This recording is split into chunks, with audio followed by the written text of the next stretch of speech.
Dr. B, sports psychology consultant and CMPC. To expand on what my background is, not so much so you can go check, check, check, but I'd like to expand my background because it was really important in how I came to do what I do today.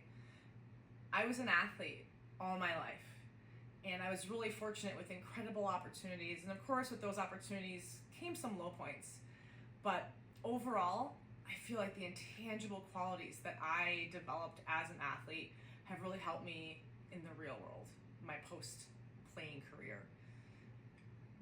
But if I highlight my coaching for a moment, and I've coached high school, AAU, college, all women's basketball, as well as had the opportunity to be a strength and conditioning coach at the collegiate level for various teams, and get to teach in the health and wellness department at the last university I was at. I've had the opportunity to observe and see how people are interacting, and of course be part of some interesting conversations. And those conversations include parents, coaches, administrators, sometimes just someone that wanted to check out the game. And a lot of those conversations when it came to the student athletes was kids these days. They have no leadership, no work ethic. They don't know how to communicate. They just expect everything given to them. And I think there is a grain of truth in that. But I also go, well, if that's true, where are they not developing those skills? And I think that is not one person's fault. It's more all of our faults.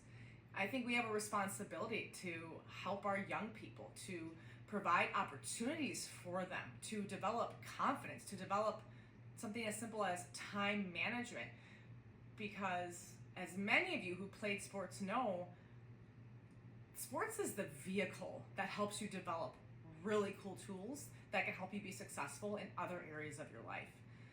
So for me, my first thought was, how can we as coaches develop some tools to help create different environments, better culture, to put together drills instead of just saying, let's do this really hard workout to build mental toughness. Let's set the bar really high and make this drill almost impossible to accomplish so we can better, build resilience. Now there is some, again, there's a kernel truth to everything. There is some truth to the fact that yes, we need to develop hard workouts. We need to develop challenging, skill-specific drills. We need to put our student athletes into difficult situations. But that's not the only thing we need to do. So I started thinking, how can I help our coaches help our student athletes? And my first thought was, I'm going to become an athletic administrator. And I went back to school, and as I went into sports performance and psychology, and as I got into that, there was this whole clinical piece where I could put specific programming together for the student athlete and for coaches. And as I got more into it, and I reflected on what my coaching career was like and what my athletic career was like, I went, we also have to have guidelines as coaches. I love to ask the question why. I love to ask the question why. Let's ask our coaches why. Let's ask our coaches what their values are. I'm not as concerned about the X's and O's philosophies that you have. Important. But what are the general values, right? Those intangibles, those kind of soft skills, if you will, that are important for you as a coach to instill in your student athletes. Because for most coaches, high school or college, you have them for 4 years. I hope your student athletes are different people for the better after the 4 years, maybe 5 for some. That's really the goal, right? So one, coach development. How can we do that?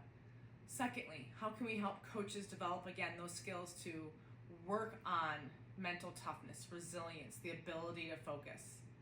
And again, those simple things like time management for your student athletes without belittling them, without telling them they're exaggerating or they just need to be better or get more organized. Put it in your calendar. And that last piece for me was about the student athlete. Again, it all started with kids these days. I don't care if they're 12, 15, 20, 25, or, my big kids, 30, 35. If you don't have the skills, but it's going to be important for you to be successful, let's figure out how we can help you develop that. And that's why I got into what I do now, because even though I do work outside of the athletic space, I love to help people be successful. And that definition changes based on the individual, but I want you to develop these skills. Yes, I want you to enjoy the heck out of your sport, because I want you to have that positive experience. I want you to enjoy your sport long after you're really in your competitive playing days. But those experiences, as well as the skills that you develop going through those experiences, are going to make you a better human. And I think if we could all help create and become happier, healthier humans, what a difference that will make. Mindset matters.